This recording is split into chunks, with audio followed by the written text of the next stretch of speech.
years old and was disappointed with his third place in the Berlin Marathon last autumn.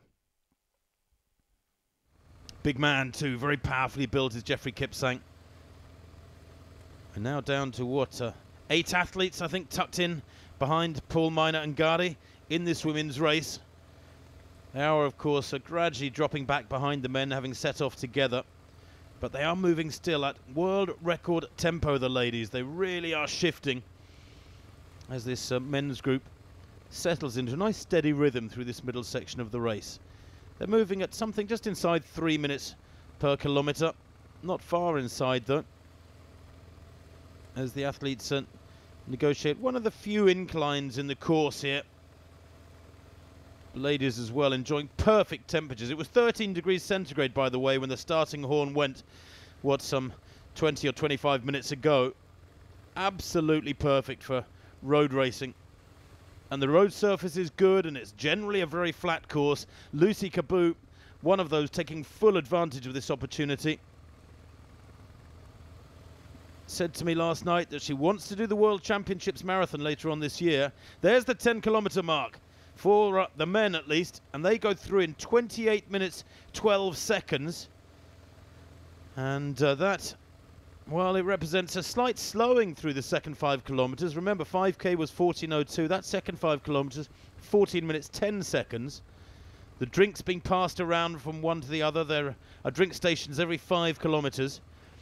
But Lucy Cabot now moving really well, and they are moving faster, relatively speaking, the ladies, than the men. The World Championships marathon, or the World Championships for athletics, is in Moscow in August, and Cabot said she would like to do the marathon there if she can. Number 60, well, that's Rita Jeptu, the birthday girl, winner of the Eldoret Marathon back in 2011 and the Lisbon Half Marathon in 2007.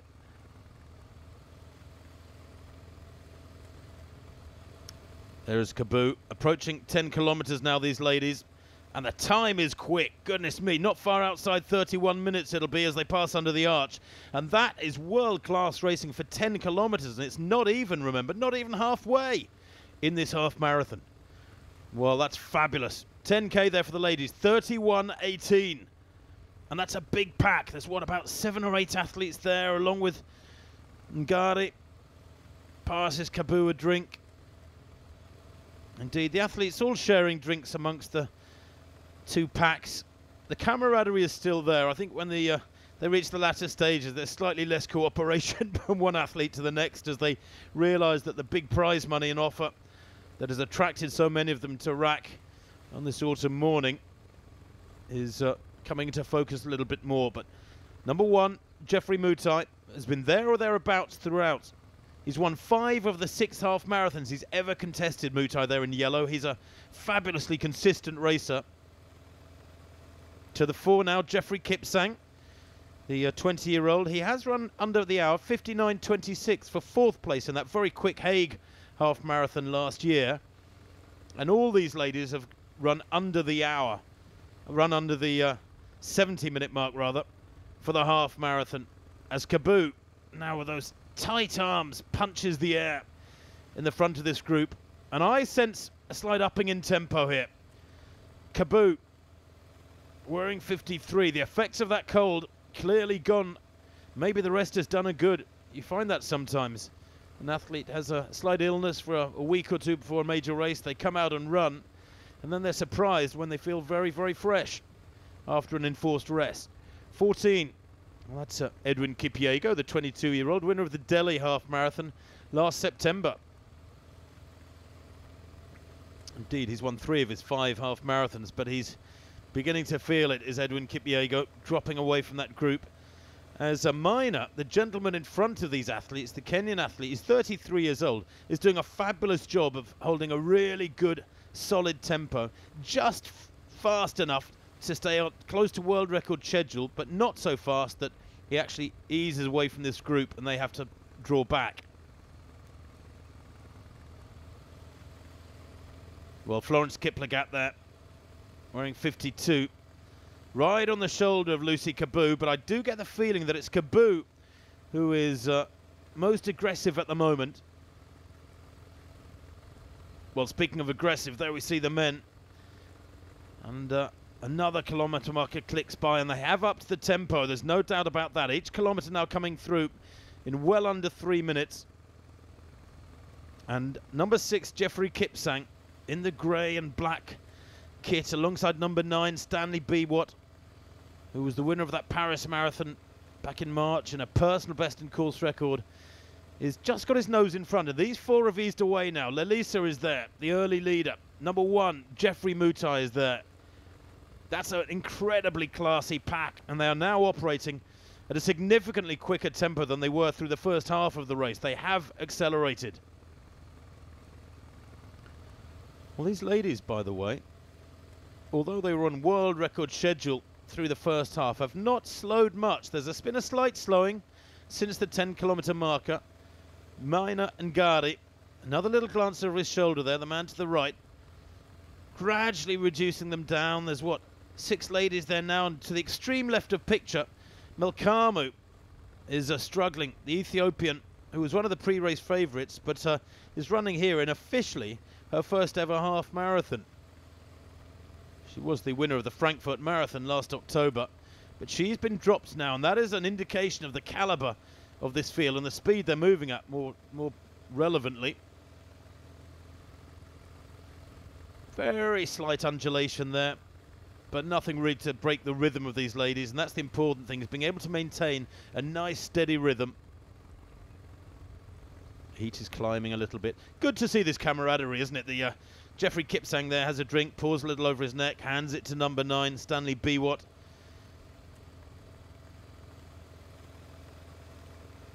And they are feeling it now. The temperature is climbing slightly. It's approaching 20 degrees after that unusually cool morning, actually. It was almost cold at the start line, around 13 degrees.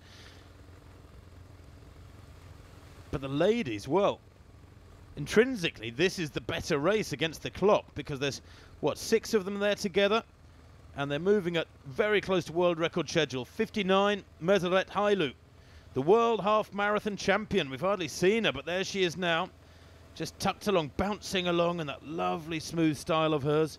The Ethiopian, just 22 years old, 68.55 she ran to win the World Championships back in October.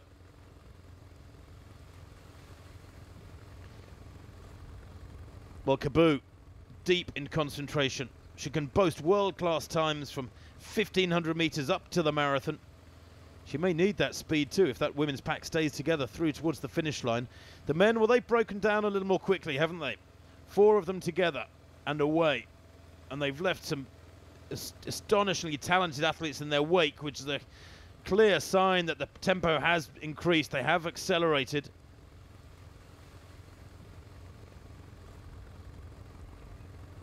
Kabu now, going with Mina, but the others are dropping into her slipstream, and she does look the most positive of those that female group. And I can really say the same about Jeffrey Kipsang. He's the man there, number 6. As they're coming towards 15 kilometres, who has always been out in front. Has always just had his nose a few inches ahead of the rest, and they go through 15 kilometres, the men, in 42.15. Well, they really have charged through that third 5 kilometre segment. Goodness me. It's about 14.03, that third 5 kilometres. It's been a very, very steady first 15 kilometres from the men. Not world record pace, but not slow either. The ladies, by contrast, well, they are operating pretty much right on world record schedule. It's been a fabulously positive first 10 kilometres from the ladies as they approach 15 kilometres. Kabu now calling the shots. Single file, tucked into her slipstream. 60 is Rita Jeptu, the 32-year-old. Her birthday today, remember. And as the ladies approach 15 kilometres, Lucy Kabu bouncing along ahead of Rita Jeptu, and Priska Jeptu is there as well. So is Sharon Cherop. Well, it's set up perfectly here by the ladies with that pacemaker Mina for a very, very quick time, and the men are accelerating too as they approach the last few kilometres. chance to see the second half of the course in this RAK half marathon. The course has remained pretty much the same throughout its 7 years. This is the 7th edition, of course, as we see the leading men now well past halfway, past 15 kilometres, and really motoring now, this quartet that has broken away. There was a distinct acceleration after 10 kilometres, which was reached in 28:12. And my word, are they moving now? Look at the way the road surface is thundering by under their feet. Geoffrey Mutai, fabulously effective tactician when it comes to the latter stages, the real business end of road racing, particularly over the marathon, trying to impose himself in this field. But can you believe it's the 20-year-old Geoffrey Kipsang who's been the most aggressive throughout, and these three are beginning to ease away. They've dropped Faisa Lilesa. The Ethiopian is struggling. There's no doubt about it. And gaps appearing in the women's race too. And Gari, the man who has helped these ladies through splits that are right on the cusp of world record tempo throughout the morning, is now dragging Lucy Kabu clear of her rivals. And she's taking advantage of that. I don't know if she's been exchanging anything with him in their local language, of course, Swahili. I wouldn't be a bit surprised if she said, keep going, keep going. They often do that. The athletes will be chatting to each other during a race or to the pacemakers. But she has gone with this pace of the male pacemaker and Ngari, and nobody else has been able to hang on. And she's got the gap, and she checks it there, and it's a tiny gap, but a significant one. Priska Jeptu. Well, back at base, Eve is talking to the man without whom none of this would have been possible. Well, of course, the inspiration and the driving force behind this now legendary event is His Highness Sheikh Saud bin Sakr Al Qasimi, ruler of Ras Al Khaimah, who's with me now. Your Highness, how do you feel watching this event go from strength to strength? Oh, it's always really nice to see that the numbers were participating. It's a great event, really, and it's a way of people to, enjoy Ras Al Khaimah, enjoy the Emirates, and really enjoy the sport. It's a great thing for, sport is very important in our life, and how we should encourage ourselves to have, good sports. It's a good socializing event. It's a good, event in itself. Well, the contrast in the calmness at the finish line as the Sheikh waits for the athletes to come home is quite startling compared with the fiery atmosphere out here on the roads as the tempo has really increased. They're burning through these last few kilometres. They're certainly going to run negative splits, these athletes. Well, a little bit of kit problems there from Stanley B. What can you believe? You don't see that too often. His vest is actually snapped on that right shoulder. That's very strange. First time I've ever seen that, I think. But Geoffrey Kipsang, Stanley Biwott, and Geoffrey Mutai in the yellow, who's tucked in behind them. They've broken clear from Lelisa. They know they'll get 1, 2, 3. They'll know they'll make the rostrum. What's the order going to be? Stubborn resistance here from Priska Jeptu in the red and blue there in second place. She's trying to hang on to Lucy Kabu, but finding it very difficult indeed. As Rita Jeptu, back in third place, is trying to close the gap as well. But so often when you get a little gap like this in a road race, you know that the athlete behind you is hurting, and it gives you a little extra spurt of adrenaline, and it enables you to dig deep and push on and stretch the gap. And I think that's what Kabu is experiencing here. She's worked very hard and waited very patiently for the others to crack a little bit. And now she's got that chink of daylight, and she's exploiting it and pushing on really hard. Well, these three have still got some hard racing to come. No gaps yet amongst them. You could throw a blanket over them, couldn't you? Stanley Biwott coming up towards the 20-kilometre mark.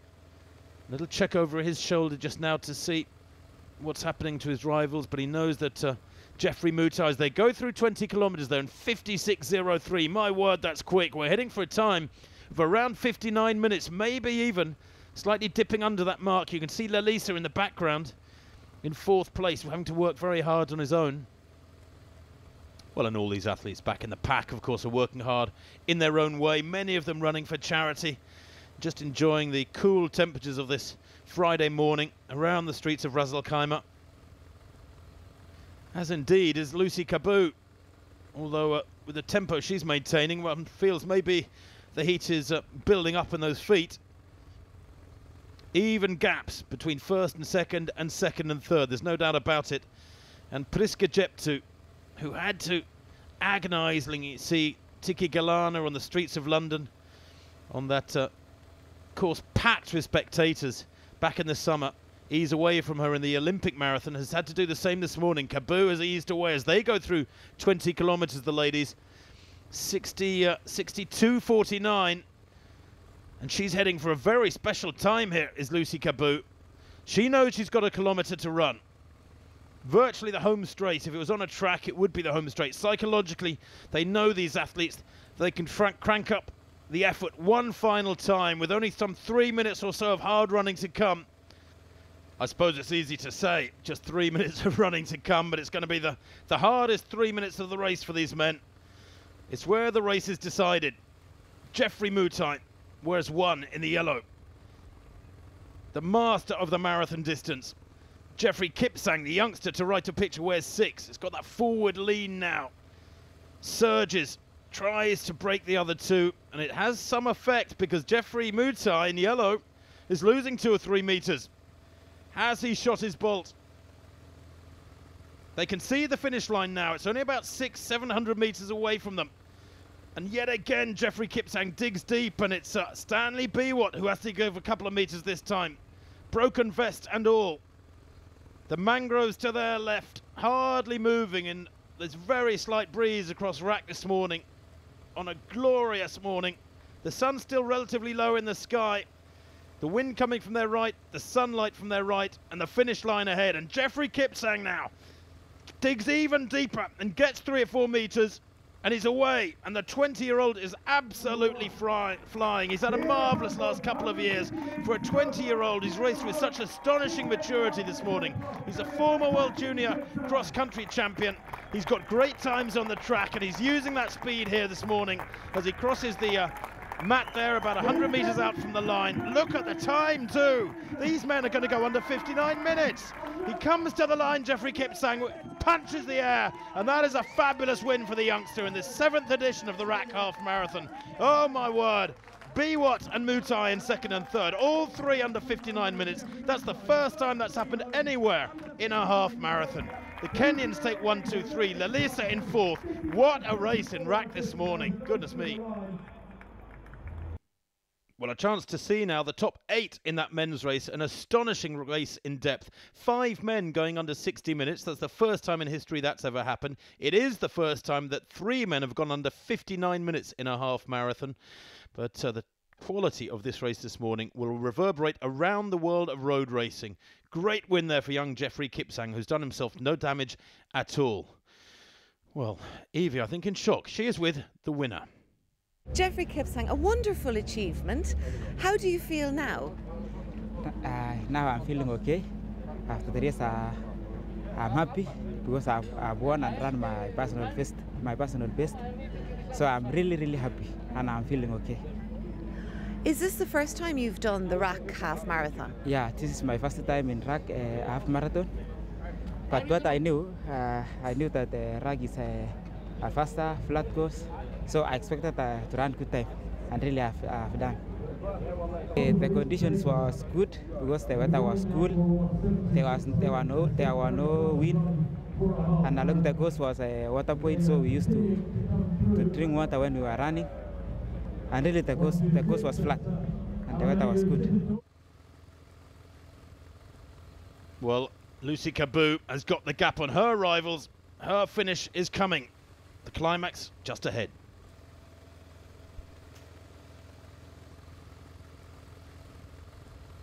It's little Lucy Cabot of Kenya, who has got a gap now on Priska Jeptu, the Olympic marathon silver medalist in 2nd place. And she's into the home straight. She's made that final left-hand turn, a sweeping turn, and she now just as could the men a few minutes ago. See the finish line ahead of her, albeit about half a mile, some 800 metres or so ahead. But look at the way she's lengthened her stride. She's bouncing along. She's just pumping hard with the arms, and she's nervous. She knows she's under pressure here. The gap back to Priska Jeptu is around 30 or 40 metres. That's a safe margin if she can maintain it, but if it closes, then she knows she's in real danger. That's why she keeps those constant little